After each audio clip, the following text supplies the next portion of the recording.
أعوذ بالله من الشيطان الرجيم بسم الله الرحمن الرحيم. Bonjour les amis, ici Oumma Amira. J'espère que vous allez bien, que vous avez passé une bonne semaine. On est vendredi, Jum'a Mubarak. Alors, aujourd'hui, je vais aborder un nouveau thème. Il s'agit de la famille, mais la famille en Occident. Quand on fonde une famille ou qu'on est parents en Occident, et je vais parler plus particulièrement à mes sœurs africaines qui sont en fait en Occident ou qui vont venir en Occident pour y vivre. Voilà. Alors, si vous êtes un monsieur, écoutez et dites-moi ce que vous en pensez. Mais voilà, je parlerai plus particulièrement aux femmes et ce qui les attendent en réalité si elles comptent fonder une famille ici en Occident. Alors, avant de commencer, pour ceux qui ne me connaissent pas, je suis maman moi-même, j'ai des enfants, je vis en Occident, en Suède plus particulièrement. Ça fait 8 ans que je vis en Suède. Voilà, l'Occident, j'ai beaucoup, on va dire, voyagé et j'ai beaucoup aussi cohabiter avec les personnes de souche, les Européens, j'ai même des amis, je connais leur façon de fonctionner, comment ils réfléchissent, et en tant qu'Africaine, en fait, cela m'a beaucoup aidé à comprendre beaucoup de choses en tant qu'Africaine qui vit en Occident, quelles sont en fait leurs réalités occidentales et quelles sont la nôtre quand on est africain et qu'on vit, que ce soit en Suède ou en Occident plus particulièrement, quelle est la réalité en fait, et en tant qu'Africain, comment on peut s'en sortir. Alors les amis, si vous êtes nouveau, abonnez-vous. Si vous êtes ancien, je vous dis, je suis contente de vous avoir sur cette chaîne YouTube. Elle est à vous. Et en tant que sœur africaine, je vais essayer de faire en sorte de vous dire en fait la réalité telle qu'elle est. Là, ça fait à peu près 2 semaines que je n'ai pas fait de vidéo parce que la vie est en fait speed ici, même si là où je vis en Suède, c'est un peu plus calme, mais on a toujours beaucoup de choses à faire et je vais vous en parler juste après.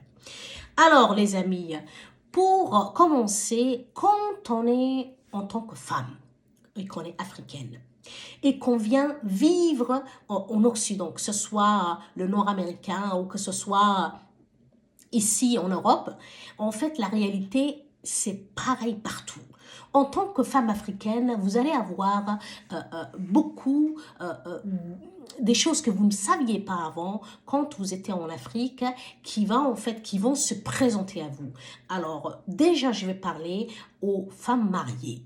Voilà, le sujet va traiter en fait la famille, si vous avez des enfants ou si vous avez l'intention de faire des enfants. C'est vraiment, en fait j'ai eu envie d'appeler cette vidéo la vérité tout crue. Hein? La vérité tout crue. Il y avait un film que j'avais regardé il y a quelques temps, il y avait une émission qui était dans ce film-là et ça s'appelait en fait La vérité tout crue et il disait que des trucs extrêmement vrais dans ce film-là. Alors j'ai même envie en fait de créer un genre de podcast qui s'appellerait d'ailleurs La vérité tout crue. Voilà. Dites-moi ce que vous en pensez et si j'ai beaucoup de retours dans les commentaires, je ferai. Hein? C'est une promesse. Alors, quand vous voulez en tant que femme africaine faire des enfants en Occident, alors tenez-vous bien, vous ne pouvez pas compter sur votre mari. Est-ce que vous avez bien entendu? Vous ne pouvez pas compter sur votre mari si vous êtes marié.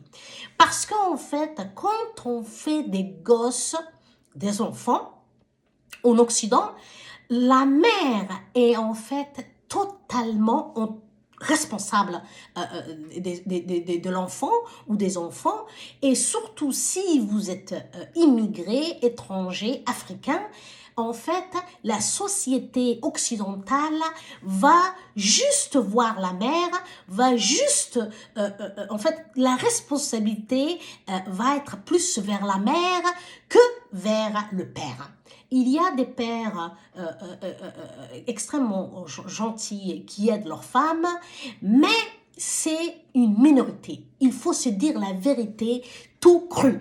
C'est une minorité. Il faut savoir que quand on fait des enfants en tant qu'Africains, il y a même un proverbe qui dit que quand on fait un enfant, c'est tout un village, tout le village qui élève cet enfant. Mais ça, c'est en Afrique. Ça, c'est en Afrique. Vous avez les voisins, vous avez votre famille, votre maman, votre grand-mère. Vous avez, en fait, des femmes, des nounous ou les femmes de ménage à la maison qui vont vous aider avec les enfants. La mère, elle n'est pas submergée par les enfants en fait, parce que elle peut avoir de l'aide, que ce soit les personnes qui vont travailler à la maison, les nounous et les femmes de ménage, qui vont aider avec les enfants, ou que ça va être ses sœurs, ou ses belles-sœurs, la belle-mère, la mère, même les voisins peuvent aider. Mais ici, en Occident, la réalité, c'est que votre voisin ou vos voisins, vous ne le verrez même pas, en fait. Vous ne le verrez même pas. C'est que la vie est faite d'une façon que c'est chacun pour soi, Dieu pour tout. C'est comme ça, c'est la réalité. Alors, si tu as des enfants et que tu es en Occident, il faut t'attendre d'être au moulin, au four et au moulin.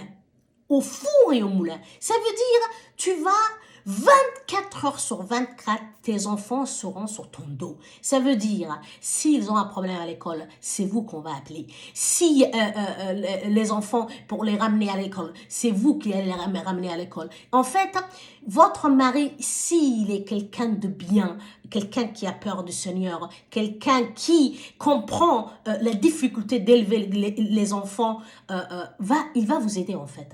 Mais c'est une minorité et moi je vous dis, comptez que sur vous. Si vous êtes, tant mieux, sinon comptez que sur vous. Pourquoi je vous dis ça? Pour les femmes mariées. Parce que nous, en tant qu'Africains, on a tendance à faire beaucoup d'enfants. Mais quand vous faites beaucoup d'enfants ici en Occident, ça crée des problèmes parce que vous ne pouvez pas gérer et être derrière tous les enfants. Ici, en tant qu'étranger, en tant qu'Africain, vous avez... il y a une croix sur vous. Ça veut dire, on guette vos faits et gestes, on guette vos enfants, on regarde si les enfants sont propres, s'ils sont bien coiffés, si les vêtements sont pas déchirés, si ceci et cela. En fait, on guette, parce qu'en fait, vous sortez des normes. Vous n'êtes pas... Vos enfants ne sont pas européens, ils n'ont pas les yeux bleus ouverts, ils sont noirs ou ils sont atypiques, ça veut dire que voilà, soit c'est des enfants maghrébins, soit c'est des enfants africains, de l'Afrique noire. En tout cas, ils ne ressemblent pas aux locaux, les blancs, voilà. Ici, du coup, votre enfant, ils vont le regarder d'une façon et le moindre petit truc, le moindre petite chose qui, à leurs yeux qui n'est pas bon, ils vont le déclarer, ils vont le signaler au social. Et ça crée des problèmes. C'est pour ça qu'en tant qu'Africain, j'ai deux conseils. Mes sœurs, écoutez-moi bien. Si vous voulez faire beaucoup d'enfants, restez en Afrique, faites vos enfants en Afrique, laissez-les en Afrique. Mais si vous venez en Occident, si vous voulez vivre en Occident, faites les enfants que vous pouvez gérer. Voilà. Et ne comptez pas, ne dites pas que c'est mon mari, il va m'aider, etc. Le mari, s'il travaille, il a d'autres préoccupations et on sait très bien que les hommes et les enfants, ça fait deux.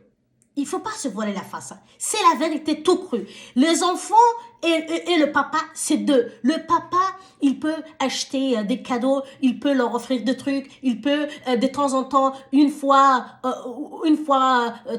par week-end, aller les sortir. Mais le travail, et surtout, Nous, en tant qu'Africains de souche, ceux qui ont été, comme certains le disent, été élevés à l'air libre, hein, on n'a pas la même philosophie, nos hommes n'ont pas la même, voilà, la même culture. Quand ils font des enfants, c'est la réalité. Ils se disent, c'est le travail de maman. Moi, je suis là pour souvenir à leurs besoins, pour les faire sortir de temps en temps. Mais ça, c'est la vie en Afrique. Ici, en Occident, que ce soit en Suède, en France, en Italie, peu importe, ils sont tous devenus, en fait, ils ont la même directive, en fait. Voilà. On va regarder de près vos enfants à l'école, à la crèche, partout. Votre vie va être scrollée, observée et vous allez avoir des soucis si vous faites 6, 7, 8 enfants, 10 enfants. J'en connais même qui en fait 12. Voilà. Un jour, le social va débarquer chez vous ou ils vont même pas débarquer chez vous. Ils vont prendre vos enfants à l'école. Et vous allez découvrir, en allant chercher vos enfants, qu'ils ne sont plus là. Tout ça, pourquoi? Parce qu'il y avait beaucoup à faire et que vous ne pouvez pas gérer autant d'enfants. Alors, mes sœurs, c'est un conseil. Aujourd'hui, c'est le Saint-Valentin. Moi-même, je ne savais pas. Je ne regarde pas. Mais quand j'ai écrivé la date sur mon bouquin, et je me suis rendu compte que c'était le Saint-Valentin. C'est le jour de l'amour du monde. Voilà. Et c'est là que je vais vous dire, faites les gosses, voilà, ce que vous pouvez gérer en tant que maman. Et en plus, si vous êtes ambitieuse, si vous avez envie d'étudier ou si vous avez envie de créer des entreprises ou de faire ce que vous avez envie de faire, il faut en fait faire les enfants que vous pouvez gérer en Occident. Voilà. Ça, c'est mes sœurs, ce conseil, mes sœurs qui sont déjà mariées ou qui ont déjà des gosses ou qui veulent commencer à faire. Alors, je vais commencer aussi à parler à mes sœurs, à mes jeunes sœurs qui n'ont pas encore d'enfants ou qui vont bientôt se marier ou qui ont l'intention de se marier les années à venir. Mes sœurs, je vous en supplie. Je suis votre grande sœur. En tant que sœur africaine, certainement je suis plus âgée que vous, j'ai plus d'expérience en Occident, je suis aussi maman de 2 enfants. Je vous dis que la vie en Occident, pour fonder une famille et faire des enfants, en fait le problème commence que quand vous allez accoucher du premier. C'est là que le souci va commencer, la garderie. Certains pays, certaines régions, la garderie, il faut la boucler. Le jour où vous savez que vous allez avoir, vous avez envie de faire l'enfant en fait, il faut en fait faire la demande avant même d'être enceinte. Dans certains coins dans l'Occident, il faut faire la demande. Par exemple, je vais faire un enfant, je me dis l'année prochaine, je vais commencer les démarches l'année d'avant même. Parce que tout est calculé. C'est pour ça que les Occidentaux ne font plus de gosses, en fait. Ne font plus d'enfants, en fait. Parce que c'est trop compliqué. C'est trop compliqué d'élever des enfants ici en Occident. Et aussi, financièrement, c'est extrêmement cher. Il faut, mes sœurs, d'abord, toutes les sœurs qui étudient, moi je vous conseille, et c'est vraiment un conseil qui va vous sauver la vie. Si vous êtes à l'université, si vous êtes en train d'étudier ou de finir vos études, finissez vos études. Ensuite, si vous voulez vous marier, mariez-vous. Parce qu'il faut avoir les armes pour survivre dans cette vie. En tant que femme, c'est vous, une fois mariée, c'est vous qui va avoir en fait les enfants. La grossesse, 9 mois ou 7 mois certains, c'est toi ma soeur, ma jeune soeur, qui va porter dans ton ventre l'enfant. C'est toi qui va supporter le poids, c'est toi qui va être malade pour certaines, pour d'autres moins. C'est toi qui vas ensuite accoucher, c'est toi qui vas ensuite allaiter l'enfant le temps, que ce soit 1 an, 2 ans, en tout cas pour les musulmans, c'est 2 ans. C'est toi qui vas gérer l'enfant.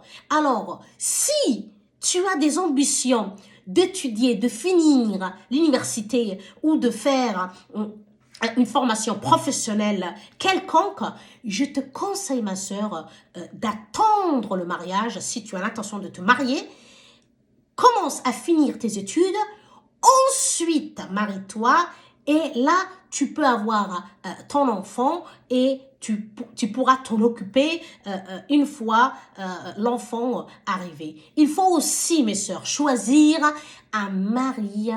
Pour ceux qui sont mariés déjà, pour nous, c'est trop tard. Mais il faut choisir un mari qui est bon.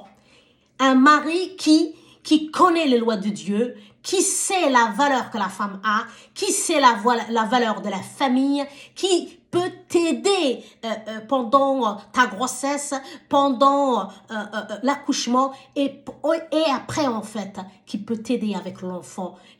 Un homme qui a de rahma. Rahma. Ça veut dire en fait, il ne faut pas choisir les hommes parce qu'ils sont beaux, parce qu'ils sont riches, parce que non, il faut choisir des hommes bons qui ont peur du Seigneur, qui vous aiment, qui ont le respect de la famille. Et en général, vous pouvez vous rendre compte si vous questionnez votre futur mari, si vous lui posez des questions, selon la réaction qu'il va avoir, vous allez en fait sentir. Il faut croire à son sixième sens. Dieu a donné aux femmes et à l'être humain même, mais plus en fait, c'est plus accentué chez la femme. Elles sont quand cet homme sera un bon mari ou pas. Mes sœurs, on ne choisit pas un mari comme on choisit un sac à main. On ne choisit pas un mari comme on choisit un sac à main. Non, en fait, ça va être l'être le plus important de ta vie. Une fois que tu seras marié, il prendra des décisions dans ta vie, soit avec toi, soit contre toi. Voilà, ça veut dire que si tu ambitionnes une carrière, si tu veux créer des business, élever tes enfants, de l'aide en Occident, tu auras besoin, en sachant que la plupart, les parents et la famille sont loin. Ça veut dire que ce sera l'être le plus important dans ta vie. Soit en fait ta vie va être un bonheur. Tu vas faire tes enfants, travailler, faire ce que tu as envie de faire avec ton mari. Vous serez comme ça et vous allez vous entraider. Soit ta vie sera un enfer. Il y a beaucoup qui divorcent en Occident. Il y a beaucoup de divorces. Pourquoi? Parce que la femme n'arrive pas à gérer les enfants, la maison, le travail, dehors, dedans. Tout ça en même temps. Du coup, elle pète un câble. Du coup, le foyer explose et voilà, le divorce. Voilà, ce n'est pas bon. Il faut vraiment choisir un mari, un homme bon. Ne choisissez pas parce qu'il est beau, sinon vous allez vous mordre le doigt. Parce que la beauté, ça n'aide pas. Et la beauté, on ne la mange pas. Voilà, il va vieillir et il sera moche comme tout le monde. L'argent, ça peut partir. L'argent, il peut faire faillite. Voilà. Mais voilà, c'est pas... Il peut avoir un accident un jour et tout perdre. Il faut choisir quelqu'un qui a peur de Dieu, quelqu'un qui est droit, qui aime la famille, quelqu'un qui vous respecte et qui vous aime. Et pour ça, il faut aller chercher, se renseigner avant le mariage. Il faut se renseigner. Qui est cet homme réellement? Comment il est avec sa mère? Comment il est avec ses sœurs? Comment il est avec ses voisins?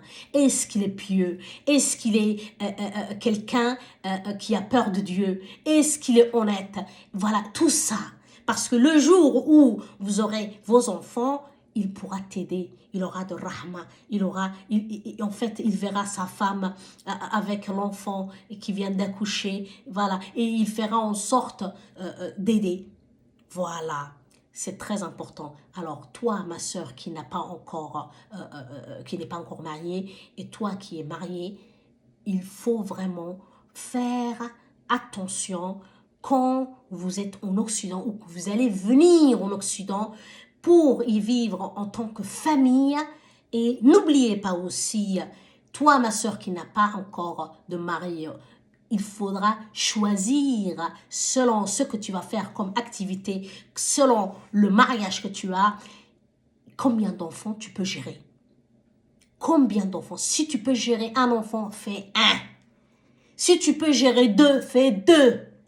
Il faut en fait prendre la responsabilité totalement. Totalement. Je vois en fait beaucoup de mamans qui ont 3, 4, 5 gosses et en fait qui gèrent parce que le mari est parti, parce qu'il n'en pouvait plus. Voilà. Et c'est la réalité. Vous allez vous retrouver en Occident à gérer autant d'enfants seuls. Aller travailler, aller ramener les enfants à l'école, récupérer les enfants à l'école, faire la nourriture, s'occuper des vêtements de la maison, s'occuper de tout ça seul. Et ça, en fait, ça va bouffer et détruire votre vie. Et ensuite, en fait, de toute façon, ça va avoir un impact sur les enfants aussi. Les enfants seront aussi en danger. Alors, pourquoi mettre les enfants en danger? Pourquoi mettre votre santé en danger? Parfois, je vois des sœurs, on a l'impression, en fait, qu'elles ont 60 ans, 50 ans. Mais elle a à peine 30 ans. Il y a 10, 15, 20 ans de plus sur son visage. Elle est complètement détruite. Elle a 30 ans, on dirait qu'elle a 50 ans. Tellement elle a souffert à courir derrière les enfants, à gérer les enfants et tout ça. Pourquoi? Parce que elle n'a pas réfléchi aux conséquences d'avoir beaucoup d'enfants et que le mari, elle ne savait pas. Elle ne peut pas savoir, on ne peut pas savoir si le mari en Occident, demain il peut se casser. Il va aller chercher du lait et il ne reviendra pas. Et c'est vous, c'est la maman qui sera toujours responsable des enfants. C'est pour ça que, c'est pas pour être méchant, c'est pour vous prévenir, vous dire, faites les enfants que vous pouvez gérer. Et ce message aussi s'adresse à mes frères africains. Faites les enfants que vous pouvez gérer avec votre épouse. Si vous voulez 10 enfants, si vous voulez beaucoup d'enfants, restez en Afrique avec votre famille, épousez votre femme en Afrique et restez en Afrique. Et élevez vos enfants en Afrique. Sinon, laissez la famille en Afrique, comme ça elle aura l'aide de sa famille et de la tienne. Et toi, mon frère, viens en Occident, cherche-toi, fais l'argent, envoie ce que tu peux, économise et rentre ensuite pour faire ce que tu as à faire au pays. Voilà. C'est la réalité. C'est la triste réalité. Aujourd'hui, c'est le Saint-Valentin. Je ne vais pas vous dire, love, love, love. En fait, c'est une coïncidence. Quand j'avais l'intention de faire cette vidéo, voilà, j'ai même pas réfléchi, je reconnais. Mais en tout cas, c'est très, très important. Si vous voulez créer des familles stables qui, voilà, un genre de... les problèmes, voilà, ça ne vous atteint pas, c'est ce que vous pouvez gérer. Mais en Occident, si vous faites beaucoup d'enfants, vous ne pourrez pas gérer. Et ensuite, il y aura les problèmes avec l'école, avec la société dans laquelle vous vivez, qui n'a pas la même culture, qui ne voient pas les choses de la même façon. Regardez eux-mêmes comment ils vivent. Regardez, pourquoi, à votre avis, les femmes occidentaux refusent de faire des enfants ou en font très, très, très peu? Parce que c'est très difficile d'aller travailler et en même temps s'occuper des enfants et de la famille et de la maison. Parce que avec un salaire, ça ne suffit pas de vivre. Une famille ne peut pas vivre avec qu'un seul salaire en Occident. C'est pour ça que les 2 parents doivent travailler. Ensuite, s'ils font 6 gosses, comment ils vont faire? C'est la mère qui va souffrir. On se dit la vérité. C'est la mère qui va souffrir. Et le papa, il y a des papas vraiment qui sont bons et qui font tout ce qu'ils peuvent, mais c'est une minorité malheureusement. Alors, il ne faut pas se fâcher, mes frères. C'est la triste réalité. Moi, je vous dis juste ce qui vous attend en Occident si vous voulez fonder une famille heureuse et loin des soucis. Pour ceux qui sont en Occident, dites-moi ce que vous en pensez. Est-ce que c'est la vérité? Ce que je dis, est-ce que c'est vrai? Qu'est-ce que vous en pensez? Moi, je sais que je suis une maman, j'ai les mêmes réalités, je suis au four et au moulin, je m'occupe des enfants, je m'occupe de mon travail. Et d'ailleurs, c'est ce qui m'a poussée à devenir entrepreneur, parce que on ne peut pas gérer dehors et dedans. Aller travailler, s'occuper des enfants, s'occuper de la maison, c'est très compliqué. Vous allez souffrir, c'est très compliqué. C'est pour ça que il faut réfléchir et s'y préparer. Alors, dites-moi dans les commentaires, mes sœurs, qu'est-ce que vous en pensez? Si vous vivez en Occident, quelles sont les réalités que vous vivez en Occident? Partagez dans le commentaire. Les solutions, je vous ai donné. Pour moi, il faut faire les enfants qu'on peut gérer et vraiment se mettre toute la responsabilité, voilà, sur notre tête, parce que ça ne sert à rien de blâmer le mari, vu que c'est nous qui faisons les enfants, et demain si le mari parte, c'est nous qui devons éduquer les enfants qui vont avoir les responsabilités. Voilà, autant, voilà, il faut mieux prévenir que guérir, c'est ce qu'ils disent les proverbes français. Voilà, dites-moi dans les commentaires, qu'est-ce que vous en pensez, et je vous attends dans le commentaire. J'espère que vous partagerez vos réalités et quelles sont les solutions aussi qu'on peut apporter, rajouter. Mettez-moi tout ça dans le commentaire et je vous dis à une prochaine vidéo. Ici Oumma Amira, likez, abonnez-vous, likez et dans le commentaire, écrivez ce que vous en pensez, mes frères et sœurs. C'est la triste réalité, la vérité tout crue. Et n'oubliez pas de me dire aussi si vous voulez que je fasse plusieurs vidéos sur la vérité tout crue sur l'Occident et j'en ferai toute une série de vidéos. En tout cas, aujourd'hui, c'est la famille. Et pour les amoureux, je vous dis bonne fête de Saint-Valentin. Pour ceux qui n'ont pas de chéri et d'amoureux, on va vous faire des doigts. On va vous faire des doigts. Inch'Allah, vous trouverez votre âme sœur. Inch'Allah. Salam alaikum wa rahmatullahi wa barakatuh.